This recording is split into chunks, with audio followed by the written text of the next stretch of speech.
In the grim darkness of the far future, the Astra Militarum holds the line, humanity's endless army of sacrifice. Billions of ordinary soldiers, backed by tanks and artillery, are spent to buy one priceless thing: the Imperium's tomorrow. Today, we'll decode who they are, how they fight, and why names like Macharius, Gaunt, Harker, and Yarick endure. The Guard fights everywhere, from void sieges to hive wars to jungles that eat men alive. Doctrine is brutal simplicity. Hold, advance, and overwhelm with numbers, steel, and faith. Let's begin with a legend, the greatest conqueror since the Emperor marched. Lord Solar Macharius. Macharius carved across 1,000 worlds in a decade, demanding impossible marches and getting them. Under his banner, regiments sprinted through deserts and void forts, momentum their deadliest weapon. The Macharian Crusade was blitzkrieg at imperial scale, decisive strikes before enemies could even mobilize. Infantry made the kill, bayonet and lasgun, while armor and artillery hammered lanes through the enemy. But progress was paid in blood. Whole regiments burned out to keep the crusade moving. Macharius led from the front, a symbol of certain, unyielding, brilliant, fielded by his enemies and his men. Victories stacked until the momentum outran logistics and even his legend. When Macharius died, the crusade fractured, proving how much the Guard leans on will and belief. Another legend rose in a different way. Colonel Commissar Ibram Gaunt, shepherd of the Tanith First and Only. The ghosts fought with stealth, patience, and impossible loyalty, striking where enemies felt untouchable. Gaunt led from the front, not by terror, but by trust, balancing discipline with compassion rare in the Imperium. Loss defined them, but so did identity. Tanith culture, songs, the honor of the knife. Tactically, the Guard is elastic. Hammer blows, yes, but also scalpels like the ghosts to sever arteries. Across 1,000,000 worlds, regiments are forged by environment. Deserts, hives, ice, death jungles. On Catachan, the jungle is the enemy, and men like Sergeant Harker are its apex predators. He carries a heavy bolter like it's a toy, laying down fire that turns ambushes into massacres. Catchans embody the Guard's brutal adaptability, survival, aggression, and improvised warfare in nature's deadliest arena. This is the Guard's strength. Infinite forms, one purpose. Hold the Imperium together with courage and Armageddon, where factories birthed tanks and heroes, and orcs returned again and again to break it. Commissar Sebastian Yarick became Armageddon's iron will. The man even orcs learned to fear. He led Steel Legion and Hive militias through sieges that would have broken lesser worlds.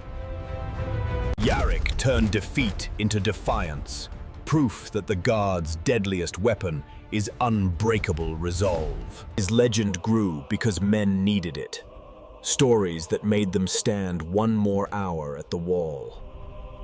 Tactically, the Guard is combined arms: armor, infantry, artillery, and air, each multiplying the other.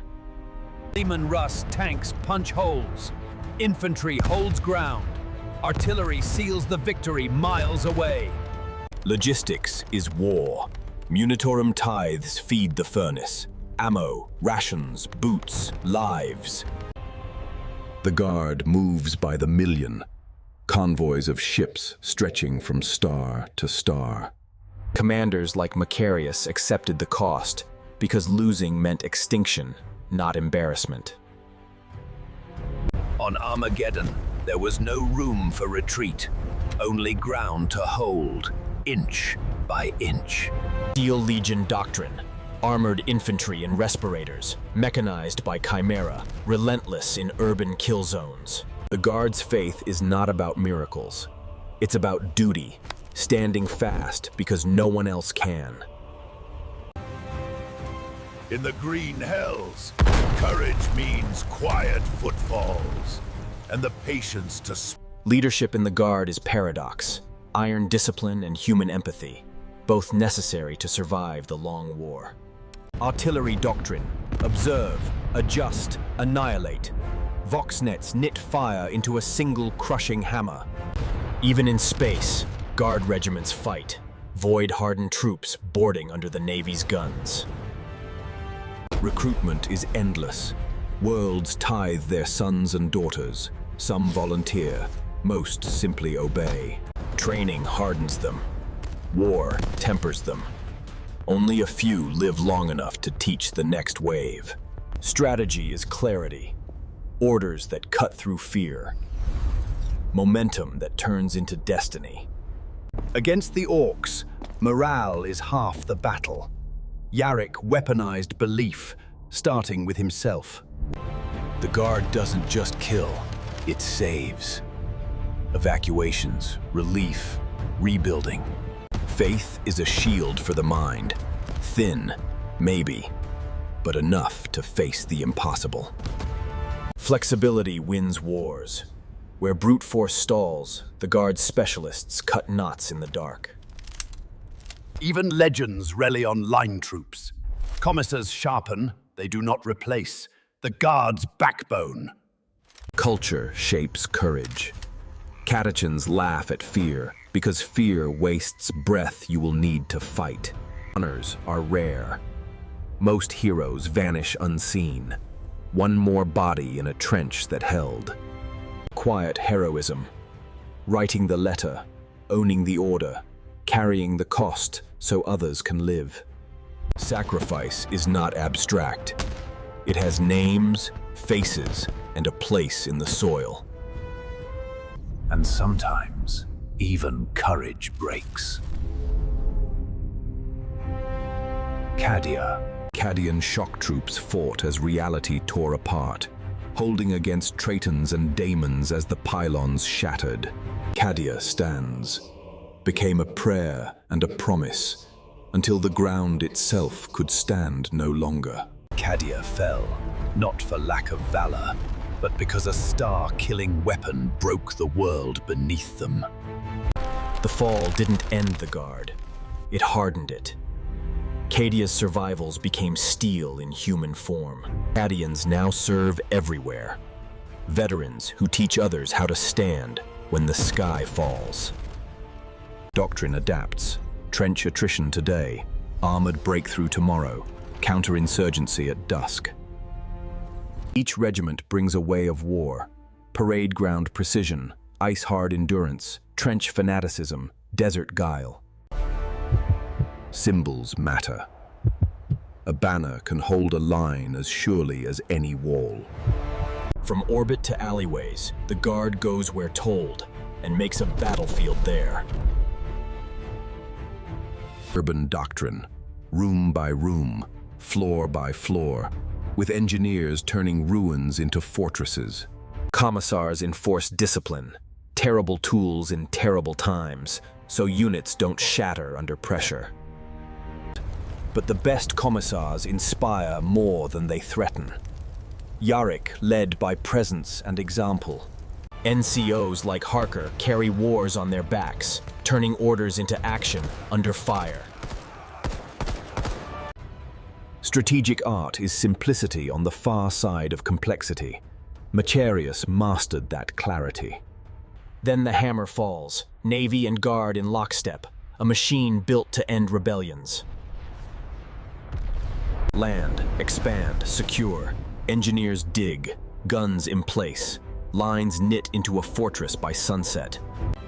The Guard survives because it stays organized when everything else falls apart.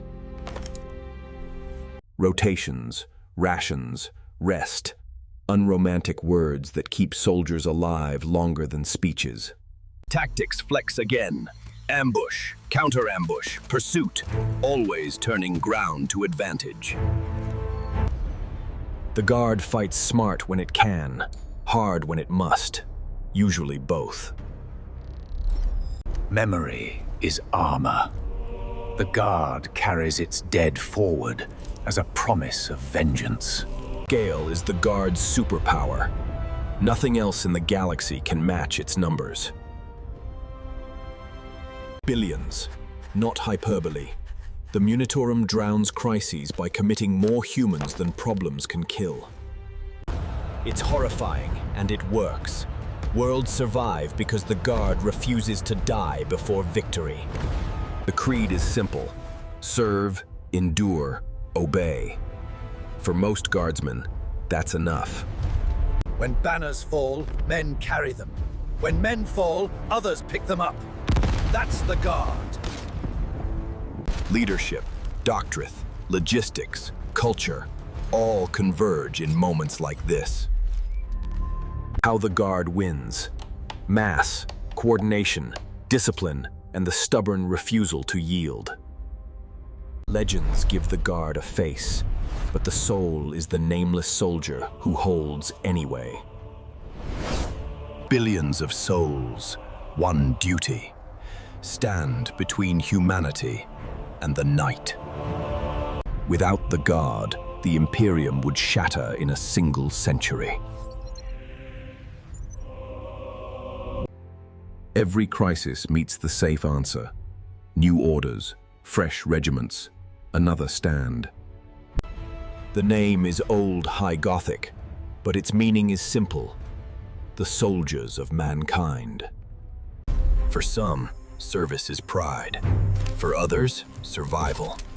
For all, it's necessity. Commissars stand where fear concentrates, so courage can flow back into the line. Strategy is nothing without the will to execute.